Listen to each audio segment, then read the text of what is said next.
Hi everybody, it's great to be back here again tomorrow. It is Friday, Parashat Bo. It was Rosh Chodesh, as a matter of fact this week, just a couple of days ago. So we began a new beautiful month, Shvat, which means in Hebrew it's an acronym for Basel B'sorot Tovot, let there be good tidings, God willing. And we just had a beautiful rain here in Israel.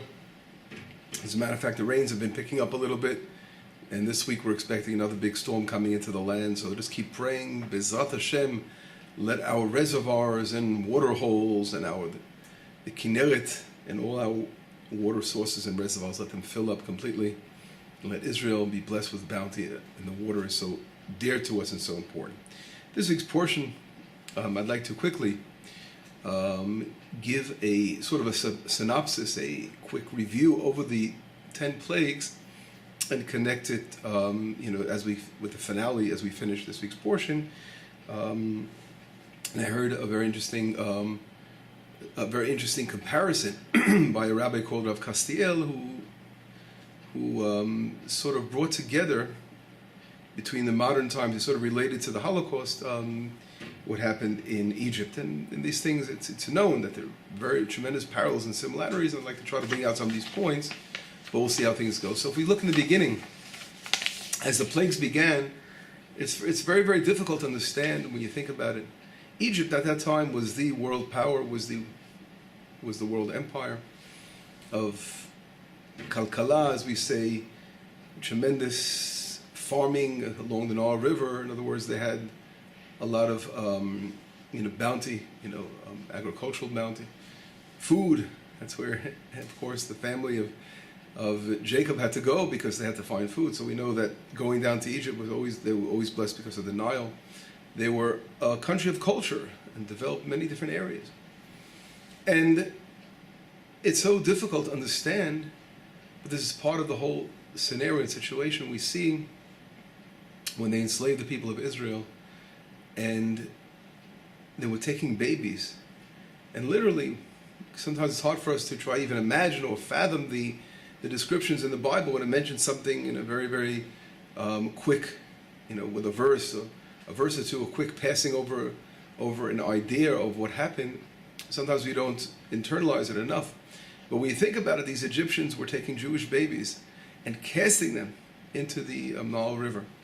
And this same river that was providing nourishment to the Egyptian people and sustaining their agriculture, sustaining their lives, didn't they hear the babies when they went down to get water out of that Nile River? Didn't they hear the babies screaming and crying as they were cast? All the boys that were born, they were cast into the Nile River. So that river itself was a river of blood.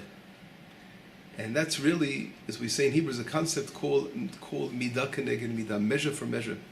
That same behavior of the Egyptians of turning that Nile into a Auschwitz for children, that turned back in their faces when God turned the water into blood. To realize what they were doing, they were educating their society to behave like animals instead of like human beings. And that's the first of the plagues, dam, so we see how it's connected. The frogs, we all know, came out of the river, the Nile. Again, they went into their houses, onto their beds, into their ovens and stoves, and the flour, went all over the place. The Midrashim describe how they entered their bodies. In other words, what do frogs do? They make the noises, like burp, burp, burp, whatever, they make those noises. And the whole point is that they went home. The Egyptians would go home, and they wouldn't take heed. They wouldn't think about the terrible atrocities they were doing to the nation of Israel and torturing them. So God sent these frogs to make noise, to try a wake-up call. Wake up, realize what's going on in that Nile River. What's happening in those camps of destruction. The Nile River was the camp of destruction at that time, and so the frogs came to their houses and to try to wake them up. But that wasn't enough, and then the lice came, kinim. What do the kinim? Kinim represent, the crawly things like earth, before they get to you, right? They say that the lice began in caves. In other words, they're connected to the earth. And the earth represents all the building material and the stones that the people of Israel had to do and to build and to make all these pyramids in their homes. Everyone knew when they went home where their houses came from, where their financial empire was being built because of the Jewish labor. But again, everyone remained silent. No one said a word. As there was murder going on, terrible enslavement of hundreds of thousands of slaves, and nothing changed. And we go on to continues, Arov, what Arov, the wild beasts.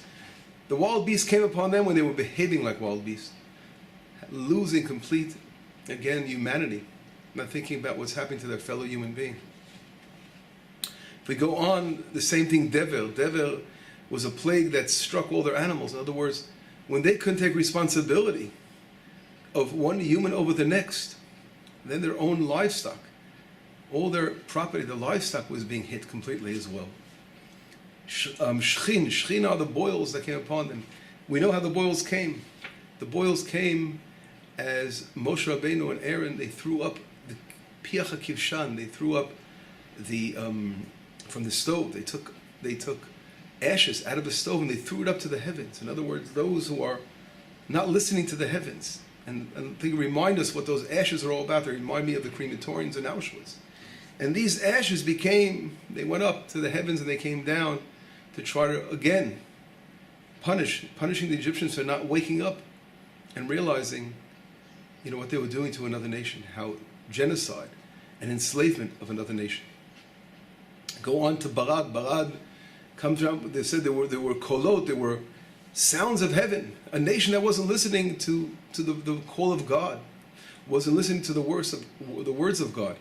They did not believe in the God of the heavens, right? For them, their God was the Nile River. Even Paro looked at himself as a God. And we all know that the voices, a nation that doesn't listen to the calling of God, that claims that there is no God in the heaven, that the Torah is not the word of God, that nation, again, will bring darkness upon themselves. It's exactly what happened. If we look in Nazi Germany, we see how right before Nazi Germany came about, with all their wonderful plans, we see how the criticism, the Bible critics that came along were all German. They came to talk about how the Bible wasn't from the heavens. And it was those Bible critics, with all their culture and their liberal way of thinking, that led to the formation of Nazi Germany, that led, again, a terrible masa, a terrible path in destruction and murder of genocide that the world has never known before. And this all came out of that culture of those who love music and who were intelligent, so-called, etc., etc. All that. Where was the world? Why did people shout out and cry out? And here, of course, we see an example in Egypt, as history repeats itself. It all began there. We see hundreds of thousands enslaved, children being murdered, and others were being killed and hit. And the world remained silent. The Egyptian world remained silent. The Torah talks about the Chaltumim, the necromancers of the Egyptians, their wise men. Where were the religious people? Where were the religious leaders? Not one. We don't see one example in the portion of all the portions that deal with slavery. We don't see one righteous person stand up and shout out against what's going on. The only righteous person we do see in action is the daughter of Paro. She goes down and she rescues a Jewish boy. But again, her voice is not heard. She does a tremendous act. She saves the Savior of Israel, right? That greatest prophet of all time. But we don't hear the voices. She was a daughter. She was a girl. She did an amazing thing as an individual, as a special human being. But the leaders, those that led Egypt, and all the important officials and ministers, no one spoke out against what was happening. That same way we can, of course, reflect it on Nazi Germany. If we go on, we see the Albe, the locusts. The locusts were like a dark cloud. A nation that is not willing to speak out, that its press didn't write anything. All the papyrus of the paper that the Egyptians had, nothing was written against what they did. The spiritual leaders didn't speak out. A nation doesn't speak out against genocide, against terrible corruption, and lack of ethical behavior. That's a nation that's like locust. The locust just eats everything up completely. Doesn't leave anything. Everything is mine. It's totally egoistic. The locust was like a dark cloud which led right into the choshech, the darkness of Egypt. There's nothing more expressive and symbolic than that darkness that took over a country that was so dark. What are they going to wake up in the morning? How are they going to go ahead and educate their children? What are they going to tell the next generation when they literally murdered innocent children, innocent people, enslaved hundreds of thousands? What are they going to tell their children?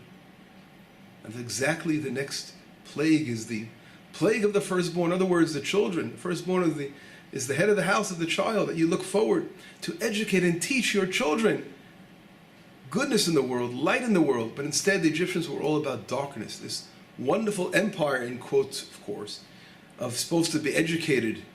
This is what their result was. And that's why it led to the destruction of their firstborn. In other words, their whole education was worth nothing because they had nothing to give over to their children.